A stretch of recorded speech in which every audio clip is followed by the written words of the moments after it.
Fortunata y Jacinta, Marianela, Episodios Nacionales, Doña Perfecta. Podríamos seguir así buen rato y no acabaríamos de citar todas las grandes obras que Benito Pérez Galdós dejó y que ahora son tesoros de la literatura española. Benito Pérez Galdós nace el 10 de mayo de 1843 en Las Palmas de Gran Canaria y a lo largo de su vida llegará a ser uno de los máximos exponentes del realismo y naturalismo literario de nuestro país.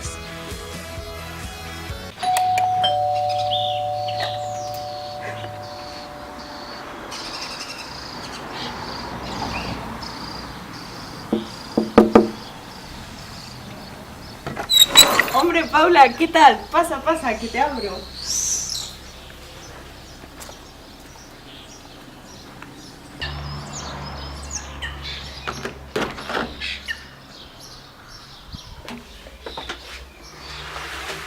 Hola, Paula, ¿qué tal el viaje? ¿Qué tal todo? Pasa, estás como en tu casa.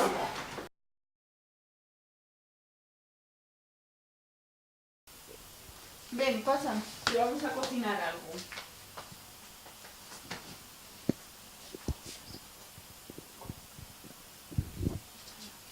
Bueno, tú me vas diciendo la receta porque yo, a pesar de que no me casé ni tuve hijos, la cocina se me da bastante mal. Vale.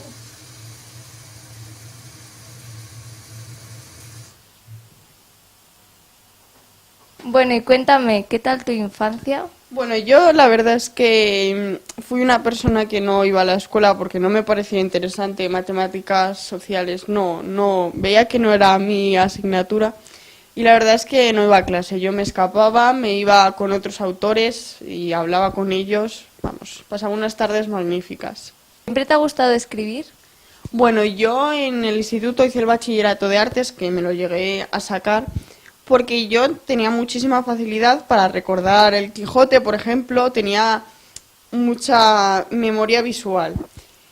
Y bueno, a pesar de que sí que me llamaba el mundo de los autores, como te he contado antes, yo me escapaba con otros autores, siempre tuve ese gusto, pero no del todo. ¿Y cuál era tu mejor cualidad a la hora de escribir? Bueno, la técnica que más me gustaba a la hora de hacer dibujos era el carboncillo. Dibujaba paisajes, personajes. ¿Y sin necesidad de tener ninguna referencia? Bueno, yo tenía mucha memoria visual, no era de aprenderme una hoja, no. Entonces yo, de hecho, recordaba el Quijote, podía ver una imagen y luego dibujarla sin necesidad de esa referencia a la hora de pintar. Mientras estudiabas, ¿qué hacías en tu tiempo libre?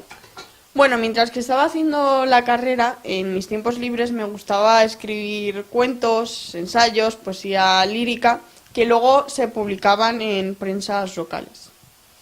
¿Y al final terminaste la carrera? No, bueno, al final entre todas estas cosas que empecé a hacer y luego comencé a traducir obras de Dickens y Balzac y bueno, otros autores así conocidos, al final no tenía tiempo, era una carrera que no me llamaba y acabé dejándola. Esto yo creo que ya está, ¿eh? Sí, bueno, vamos a pasar al salón con la comida y ya continuamos con la entrevista. ¿Cómo llevaste la fama? Bueno, yo siempre fui una persona muy vergonzosa. Siempre me vestía con tonos oscuros, grises, para que no se me viese. Pero sí que es verdad que quedando con muchos escritores fui aprendiendo, sobre todo, a vencer esa timidez y ser más sociable y saberme relacionar mejor. Aprendí mucho de ellos. Desde tu punto de vista, ¿crees que se debería censurar la crítica? Bueno, yo creo que la crítica es algo que uno piensa y que debe mostrar al exterior. Yo en mis obras siempre he dado mi punto de vista, ¿no? Tanto en política como en cultura como en religión, ¿no? Entonces sí que es verdad que te estás exponiendo a un público a mostrar tu opinión y que luego ellos vayan en contra tuya, ¿no? Y tengas ciertos problemas, pero vamos, yo creo que lo que tienes que hacer es dar tu opinión, eres libre, si tú tienes ese ideal, pues ¿por qué avergonzarte de ello y no contarlo, no? Sí que es verdad que esto nos puede llevar a muchos problemas, ¿no? Yo el problema que tuve en 1912 fue que por culpa de las sociedades más conservadoras de esa época no gané el premio Nobel en literatura y fue algo que, hombre, te duele, pero yo he mostrado mi ideal y seguro que hay mucha gente detrás que opina lo mismo que yo.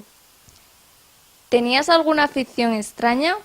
Bueno, me gustaba viajar a lo largo de España en ferrocarril, en clases no lujosas, o sea, estándares, normalitas.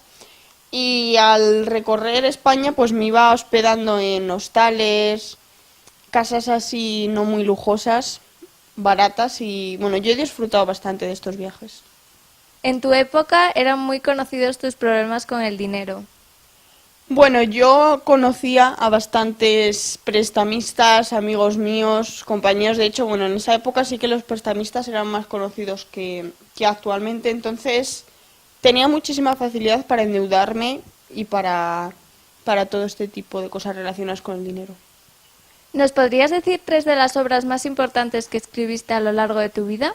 Bueno, la primera y yo creo más dura y que más críticas recibió fue Cassandra, que la escribí, bueno, la publiqué en 1905, que era una obra en la que yo criticaba la cultura religiosa de esa época. Como te he comentado antes, yo expresaba mi opinión y en esa obra pues me acentué en la cultura religiosa. La segunda obra más importante yo creo que sería Doña Perfecta, que la publiqué en 1876 y que fue considerada por los críticos como una de mis obras tempranas más importantes. Y la tercera sería Fortunata y Jacinta, que la publiqué en 1887 y es una obra de las más populares y que la gente piensa que es la mejor y la más representativa en el realismo literario español. ¿Cómo viviste la ceguera total que sufriste en los últimos años de tu vida? Bueno, la verdad es que ser ciego pues no es algo que a todo el mundo le guste, ¿no? Y la verdad es que no la viví nada bien. El recuerdo más amargo que yo tengo es cuando me dieron una estatua en el Parque del Retiro. Yo ahí me sentí muy agradecido por una parte, pero por otra fue todo muy raro, ¿no? Ver a la gente aplaudir y yo no podía ver la estatua.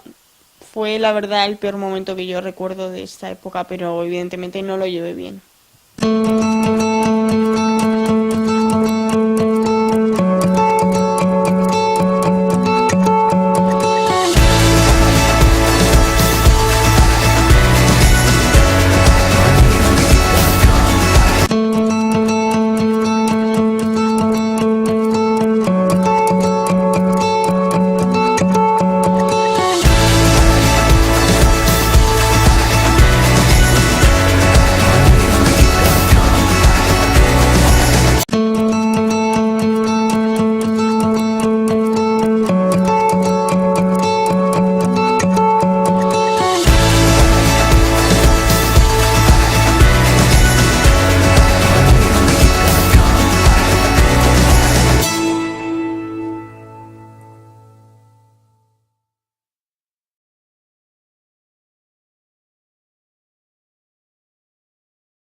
Muchas gracias, Benito, por cedernos esta entrevista. Bueno, gracias a vosotros, a todo el programa, por habernos desplazado hasta mi casa. Te voy a regalar 2 de mis obras más importantes para que tengas un fuerte recuerdo. Esta es una edición especial con Cassandra, Bárbara y Celia en los infiernos, que antes te hablé de Cassandra, y esta de Cartago a Sagunto, que es de los episodios nacionales. Y gracias por todo. A vosotros. Benito murió el 4 de enero de 1920 en Madrid.